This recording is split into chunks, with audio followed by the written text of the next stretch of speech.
오늘 주의 은총 받은 우리 에스더 여전도의 헌신 예배를 드리고 있습니다. 오늘 말씀하고 정말 딱 어울리는 찬양을 불러주셔서 참 감사합니다. 제가 오늘 에스더 여전도의 말씀을 준비하면서 뭘로 할지 참 고민이 많았습니다. 에스더 하면 역시 뭡니까? 죽으면 죽으리다 해야 되는데 너무 그 말씀을 하고 싶었는데 매번 에스더 헌신 예배 때마다 그 말씀을 들으셨을 것 같아서 좀 쉬어 가시라고 이렇게 다니엘서 다른 말씀을 좀 준비했습니다. 그랬더니 다니엘서가 너무 어려워서 좀 고생했습니다. 에스더 여전도회니까 제가 우리 에스더 여전도회 몇 가지 좀 질문을 해보겠습니다. 에스더가 누구죠? 네, 에스더의 남편이 누구죠? 네, 아하수에로 왕. 네, 페르시아의 그 아하수에로 역사적으로는 크세스 왕이죠. 네, 아하수에로 왕에 이제 비면서 또 모르드게의 조카죠. 그럼 에스더 이름의 뜻이 뭘까요? 에스더. 에스더 이름의 뜻이 뭘까요? 에스더는 별이라는 뜻입니다. 별. 네, 너무 예쁜 이름을 가지고 있는 여전도회죠. 네, 에스더 여전도회 별이라는 뜻입니다. 에스더는. 그래서 제가 오늘 말씀을 다니엘서로 잡았는데 오늘 말씀의 결론부터 먼저 말씀을 드리겠습니다. 우리 주님의 은총을 받은 우리 에스더 여전도회 정말 그 이름의 뜻대로 오늘 우리가 읽은 말씀 지혜 있는 자는 궁창의 빛과 같이 빛날 것이요 많은 사람을 옳은 대로 돌아오게 한 자는 별과 같이 영원토록 빛나리라 라는 이 말씀처럼 우리 에스더 여전도회가 지혜롭고 정말 많은 사람을 옳은 대로 인도하여서 그 이름처럼 하나님께서 우리 에스더 여전도회를 저 하늘의 별과 같이 영원토록 빛나게 해주시기를 바랍니다. 이게 이제 오늘 말씀의 결론입니다. 오늘 말씀의 결론이고 자, 이제 선택의 시간입니다. 여기까지만 듣겠다 하면은 우리가 이제 은혜로운 말씀으로 마치는 것이고 우리가 여기서 이제 더 듣겠다 하면은 이제 뭐 다니엘서의 뭐 순양, 뭐 염소, 묵시, 뭐 세계 역사에 대해서 이제 계속 나가게 됩니다. 이해하기 좀 어려우실 수도 있겠지만 어떻게 계속 들으시겠습니까? 네, 감사합니다. 또 준비했는데 또 안 하면 그렇죠.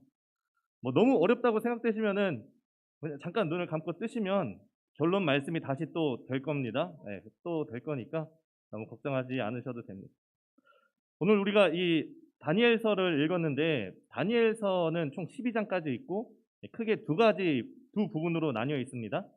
1장에서 6장까지는 다니엘과 그 세 친구들의 어떤 무용담, 뭐 사자굴이나 풀무불 우리가 잘 아는 그런 내용이고 7장부터 12장까지는 이 다니엘이 본 환상으로 되어 있습니다. 우리가 1장에서 6장은 참 많이 설교도 되고 많이 봅니다. 그 다니엘과 세 친구들의 어떤 그런 신앙적인 승리를 보면서 우리도 신앙생활을 하면서 고난을 이겨내야 되겠구나, 승리해야 되겠구나 이런 생각을 많이 갖기도 합니다. 그런데 이 다니엘 7장부터 12장에서는 좀 많이 어렵습니다.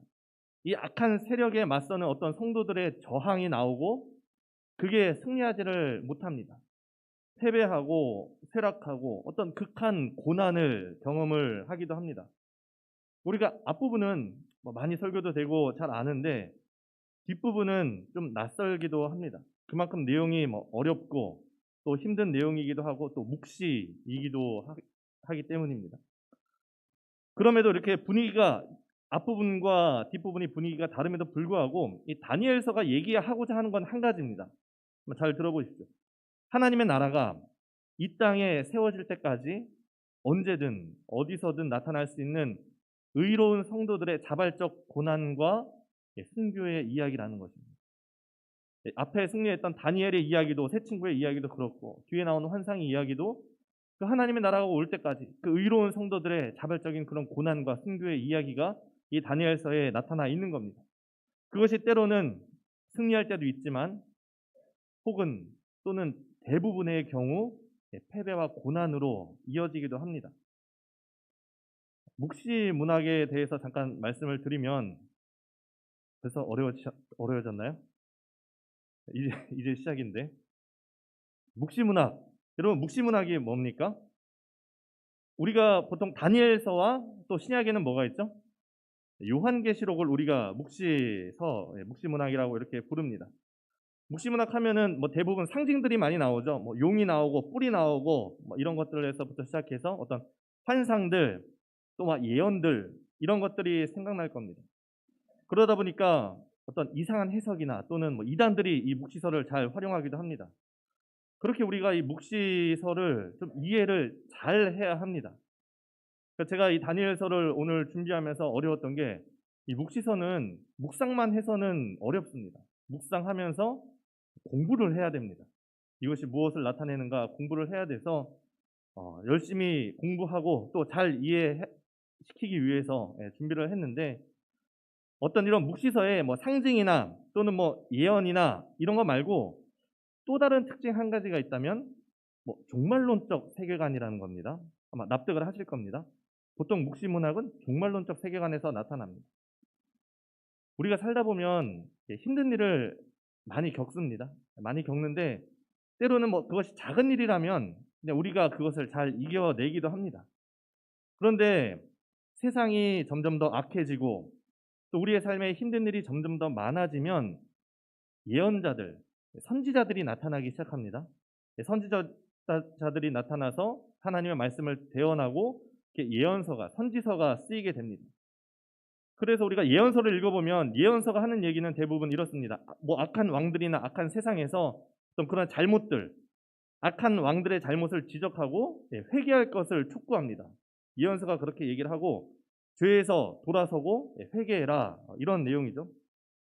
그런데 묵시서는 예언서랑은 좀 다릅니다. 같은 종말론적 세계관을 가지고 있는데 세상이 더 악해지고 거기서 더 악해지고 더 힘들어져서 이제는 이 세상에는 더 이상 희망이 없다라고 생각할 때 이 묵시서가 등장을 하게 됩니다.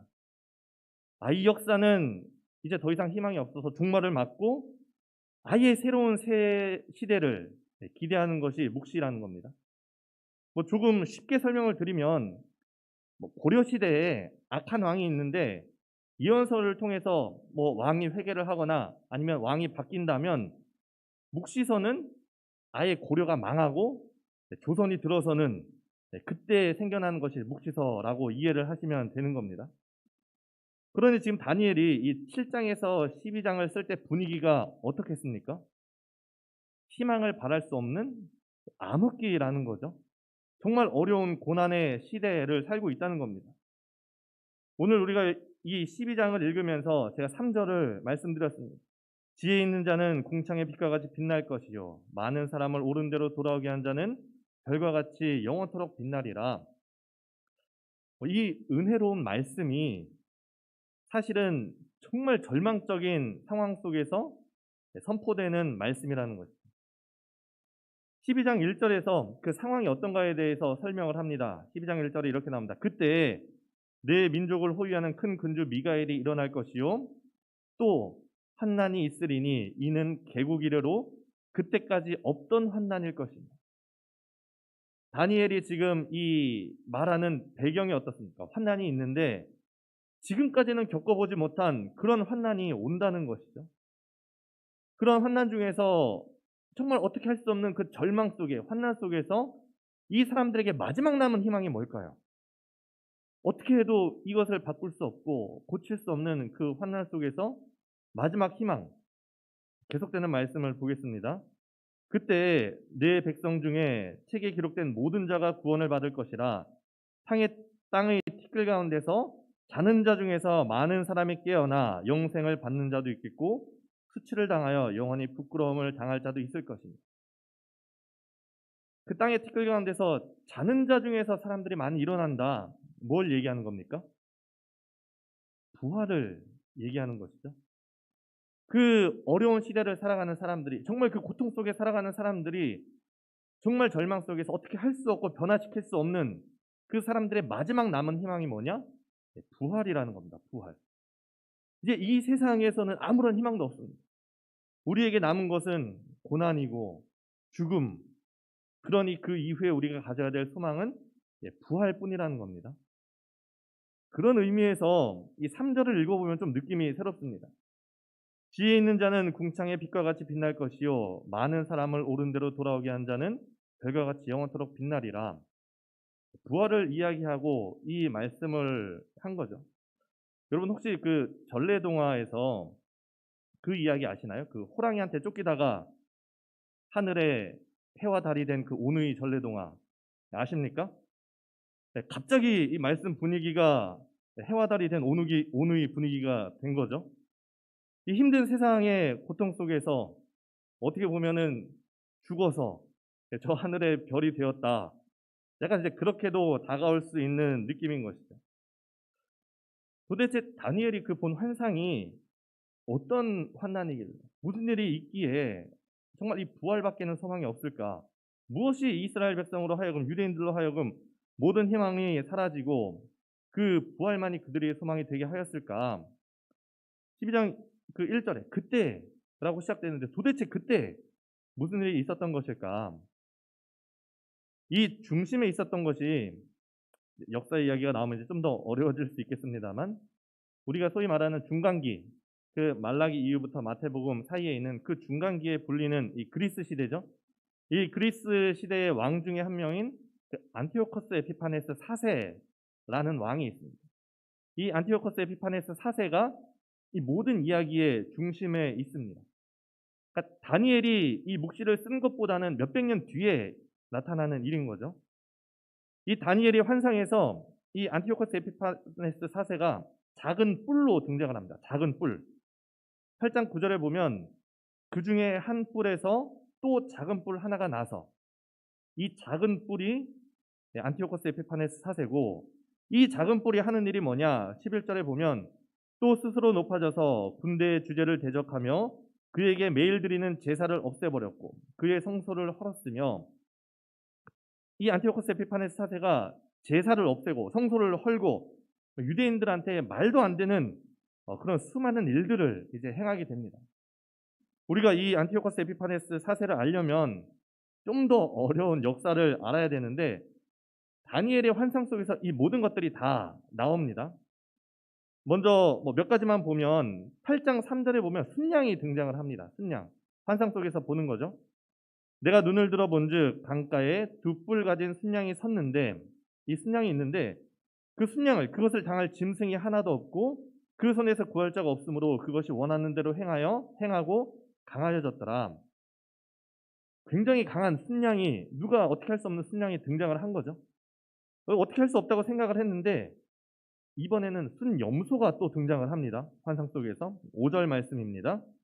내가 생각할 때에 한 순염소가 서쪽에서부터 와서 그리고 나서 이제 7절에 보면 내가 본즉 그것이 이 순염소가 순양에게로 가까이 나아가서는 더욱 성내어 그 순양을 쳐서 그 두 뿔을 꺾으나 순양에게는 그것을 대적할 힘이 없으므로 그것이 염소가 순양을 땅에 엎드러뜨리고 짓밟았으나 순양을 그 손에서 벗어나게 할 자가 없었더라. 순염소가 순양을 밟아버린 거죠. 이긴 겁니다. 그리고 거기서 끝이 나지 않고 또 계속해서 일이 벌어지는데 8절에 보면 순념소가 스스로 심히 강대하여 가더니 강성할 때에 그 뿔이 꺾이고 그 대신에 현저한 뿔 넷이 하늘 사방을 향하여 났더라. 이 순념소에 그 큰 뿔이 하나 있었는데 이제 그게 꺾이고 뿔이 몇 개가 됐습니까? 네 개로 나뉘었고 그 네 개 중에 한 뿔에서 작은 뿔이 또 난 겁니다. 그 환상을 보면 굉장히 어려운데 강한 순양이 있었고 순념소가 나타나서 순양을 이겼는데 그리고 나서 이 순념소의 뿔이 꺾이고 대신 네 개 뿔이 나타나고 그 중에 뿔 하나에서 작은 뿔이 나타났다. 도대체 뭐가 뭔 소리인지 잘 모르시겠죠. 양은 뭐고 염소는 뭐고. 이게 이제 역사가 지난 지금에 보면 정확하게 매치가 되는데 여기서 순양 가장 먼저 나왔던 순양은 페르시아입니다. 페르시아. 이 순념소가 당할 짐승이 하나도 없었던 이 순양 페르시아 제국이었는데 그 다음에 나타난 순양은 그리스입니다. 헬라. 네, 그리스 헬라였고 여러분 그리스의 위대한 왕이 누구죠? 헬라의 위대한 왕 알렉산더죠. 네. 이 순념소가 가진 큰 뿔이 알렉산더입니다. 그 알렉산더가 순념소가 그 순양을 페르시아를 집어삼킵니다. 그리고 나서 큰 뿔 알렉산더가 죽고 나서 작은 뿔 4개가 생기는데 왕조가 4개로 나뉘게 됩니다. 그 지도를 보시면 뭐 잘 보이실지 모르겠는데 크게 4가지로 나눕니다. 지도 왼쪽에 이제 그리스 그 마게도니아 그리스 지방을 중심으로 그 카산데르 왕조 왕조가 하나 있고, 그다음에 소아시아 대부분을 차지했던 여기 리시마쿠스 왕조가 있고, 아래 이집트 쪽을 차지했던 게 이제 프톨레미 혹은 뭐 프톨레마이오스라고 불리는 왕조가 있고, 마지막으로 가장 넓게 시리아 바벨론을 다스렸던 왕조가 셀류쿠스 왕조입니다. 우리가 이 왕조 이름을 다 기억할 필요는 없습니다만 이 4개의 뿔, 알렉산더 큰 하나의 뿔이 죽고 나서 4개의 왕조로 나뉘게 된 것이죠. 아까 말씀드린 안티오코스 에피파네스 4세가 저 마지막 오른쪽에는 셀류쿠스 왕조의 왕입니다. 셀류쿠스 왕조의 왕. 그러니까 8장 9절에 보면 그 중에 한 뿔에서 또 작은 뿔 하나가 나서 이 한 뿔이 셀류쿠스 왕조인 것이고, 작은 뿔이 그 셀류쿠스 왕조에서 나온 안티오코스 에피파네스 4세를 이야기하는 겁니다. 이 작은 뿔이 유대인들에게 무슨 일을 했느냐, 정말 지독하게 괴롭히는데 뭐 여러 가지가 있습니다. 다니엘 11장 31절을 보면 성소 곧 견고한 것을 더럽히며 매일 드리는 제사를 폐하며 멸망하게 하는 가증한 것을 세울 것이며, 이렇게 얘기했는데 이것 말고도 많이 있습니다. 이 안티오코스 4세가 예루살렘 성전에, 하나님을 예배한 예루살렘 성전에 제우스 신상을 세우고 제우스를 향한 그 제단을 설치를 합니다. 아까 우리가 말씀에서 본 멸망하게 하는 가증한 것을 세운 것이죠. 게다가 이 유대인들로 하여금 이교 제사를, 하나님께 드리는 제사가 아니라 이교 제사를 드리도록 명령을 하고 돼지로 그 성전에서 제사를 드립니다. 부정한 동물이죠. 원래 제사를 드리면 안 되는 돼지 피를 제단에 뿌리기도 합니다. 그리고 이제 유대인들에게 돼지고기를 먹도록 강요를 합니다. 그뿐만이 아니라 율법, 이 토라를 가지고 있지 못하게 하고 발견되는 족족 그 모든 토라를 다 태워버립니다. 불태우고 유대인이라고 부르지도 못하게 하고 할례를 금지하고, 만약에 할례를 했으면 죽이고, 이런 일들이 이 유대 사회에서 이 안티오코스 에피파네스 4세를 통해서 벌어지게 되는 겁니다. 게다가 이 시기에, 이 안티오코스 에피파네스 4세 시대에 야손이라는 사람이 그 안티오코스에게 뇌물을 주고 대제사장이 됩니다.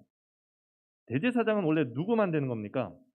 아론의 후예만, 원래 세습되는 거죠. 아론의 후예만 되는 건데 이 당시부터 이제 뇌물을 통해서 이 대제사장직이 매간매직이 가능해진 거죠. 그러니까 이런 말도 안 되는 정말 그 심각한 박해와 고난이 이 안티오코스 에피파네스 4세로부터 그 중간기 시대에 생겨난 것입니다. 이 박해 아래서 이제 유대인들이 가질 수 있는 게 뭡니까? 아무런 희망을 가질 수가 없는 겁니다. 개선의 여지가 보이지 않고 유대인들은 패배했습니다. 이 사람들에게 남은 것은 뭡니까? 부활 신앙이었습니다. 이제 이 모든 것이 다 끝나고 하루속히 새로운 세계만이 오기를 기다릴 수밖에 없는 것입니다.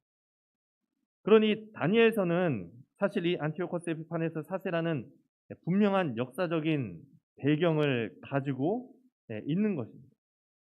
그런데 그런 역사가 있음에도 불구하고 이 다니엘서가 역사서가 아니라 묵시가 될 수 있는 것은 이 안티오코스 에피파네스 같은 그런 작은 뿌리, 그런 박해가 언제든 어디서든 일어날 수 있다는 것입니다. 이 다니엘의 말씀이 어떤 특정한 시기, 그 주전 2세기에 그 역사를 다루는 것에서만 끝인다면, 야 이게 그 이야기야 라고만 하고 끝난다면 지금 이 21세기를 사는 우리들에게, 2000년 후에 사는 우리들에게 그 말씀이 어떤 의미가 있겠습니까? 우리에게는 아무런 의미가 없게 되는 거죠. 유익이 없는 겁니다. 하지만 하나님의 말씀은 어떻습니까? 살아서 운동력이 있고 능력이 있어서 시대와 장소를 뛰어넘어서 지금도 우리에게 동일한 말씀을 하시는 겁니다. 지금 우리의 현실 속에서도 그러한 작은 뿔이 등장할 수 있고 여전히 우리의 신앙을 흔드는 것들이 있을 수 있다는 겁니다. 그러면서 다니엘서가 우리에게 하고 싶은 이야기가 뭡니까? 제가 초반에 말씀드렸죠. 다니엘서가 얘기하고자 하는 게 뭐냐? 하나님의 나라가 이 땅에 세워질 때까지 언제든 어디서든 나타날 수 있는 의로운 성도들의 자발적인 고난과 순교 이야기. 더 쉽게 얘기하면 하나님의 나라 백성으로서의 정체성을 지키는 겁니다. 어떠한 상황에서든지 어떠한 배경에서든지 우리가 하나님 나라의 백성으로서의 정체성을 지키는 것. 다니엘과 세 친구 같이 어떤 사자굴, 풀무불 같은 그 고난 앞에서도 하나님의 정체성을 굳건히 지키는 것이고, 안티오코스 에피파네스 사세와 같은 그 희망을 볼 수 없는 절망 속에서도, 고난 속에서도 비록 패배하더라도 거기서조차 부활을 소망하며 하나님의 백성으로서의 정체성을 지키는 것. 이것이 다니엘서가 우리에게 얘기하고자 하는 것입니다. 시대와 장소를 뛰어넘는 이 하나님의 말씀이 지금도 우리에게 우리의 신앙을 가로막고 있는 작은 뿔이 존재한다라는 것을 얘기해주고 있습니다. 그것이 행여나 저 북한 땅에 그 악한 정권, 김정은이라든 전쟁을 일으킨 그 러시아의 푸틴이 작은 뿔이 될 수도 있는 거죠. 심지어 나의 어떤 자유로운 신앙생활을 방해하는 나의 직장 상사가 내게 있어서 작은 뿔이 될 수도 있습니다. 우리가 5월 가정의 달인데 집에서 가정폭력을 휘두르는 아빠가 작은 뿔이 될 수도 있고, 때로는 어떤 상황들이 나의 어려운 경제적인 상황이나 아니면 때로는 내 건강이 작은 뿔이 될 수도 있고, 그 작은 뿔이 내 안에 있을 수도 있습니다. 나의 성격이나 혹은 나의 자아가 작은 뿔이 될 수도 있는 것입니다. 우리는 우리 안팎에 있는 이런 작은 뿔들을 잘 견제하고 조심하면서 그 짐승의 때를 지나야 하고 견뎌야 하는 것입니다. 그런데 그런 뿔과 비교되는, 그런 뿔과 대조되는 것이 오늘 우리가 읽은 말씀에 나타나는데, 그것이 바로 별, 에스더인 것이죠. 그 작은 뿔을 견디면서 환난의 때를 지혜롭게 이겨낸 이들을 하나님께서는 궁창의 빛과 같이 빛날 것이라 말씀해 주십니다. 그 박해와 고난 속에서도, 그 작은 뿔의 고난 속에서도 많은 이들을 그 중에서도 옳은 길로 인도하여 낸 이들, 하나님께서 너희가 별과 같이 영원토록 빛날 것이다, 그런 영광을 주실 것입니다. 저는 우리 에스더 여전도회가 정말 그 별이란 이름처럼 이 시대의 별이 되어서 정말 그 빛나는 면류관을 받으시기를 바랍니다.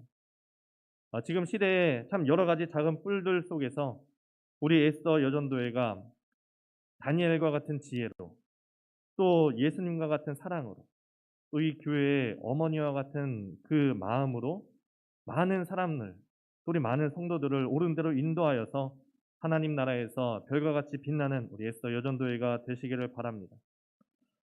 또 한 가지 제가 한번 생각해 보니까 어쩌면 이 지금 시대에 코로나가 하나의 우리의 작은 뿔이 될 수 있겠다라는 생각이 들었습니다.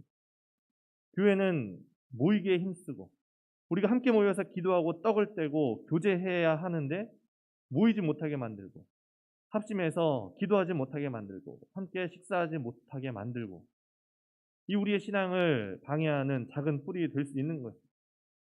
하지만 이제 어떻습니까? 이 코로나의 겨울이 지나고 봄이 오고 있습니다. 부활이 찾아오고 있습니다. 거리두기가 해제되고 다시 모일 수 있게 되었는데, 하지만 여전히 우리의 마음이 코로나에 묶여 있을 수 있습니다. 이제는 온라인으로 예배드리는 것이 너무나 익숙해지고 또 편안해지고, 또 화장을 하고 모양을 갖추고 교회에 나가서 사람을 대하는 것은 좀 귀찮아지기도 했습니다. 하지만 지금이 바로 별이 필요할 때입니다. 별과 같은 성도들이 필요할 때입니다. 우리 성도님들이, 또 우리 에스더 여전도회가 아직 그 겨울 속에 갇혀 있는 이들을 지혜롭게, 또 그들을 옳은 길로 인도하시기를 바라고, 특별히 우리 에스더 여전도회가 그 일에 앞장서는 별이 되시기를 바랍니다. 오늘 우리 주의 은총을 받은 우리 에스더 여전도회가 부른 찬양이 참 생각이 납니다. 고통과 슬픔 중에 더욱 주님 의지하오니 때로는 넘어져도 최후 승리를 믿노라. 어려움 이겨내고 주님 더욱 찬양하리라. 어두운 밤에도 주의 밝은 빛 인도하여 주신다. 우리 에스더 여전도회가 주님의 도구가 되고 별이 되고 빛이 되어서 많은 사람을 옳은 대로 인도하시기를 바랍니다. 말씀을 마무리하겠습니다. 이제 어려운 얘기 다 끝났고 눈을 뜨셔도 좋을 것 같습니다. 처음 말씀드린 결론입니다.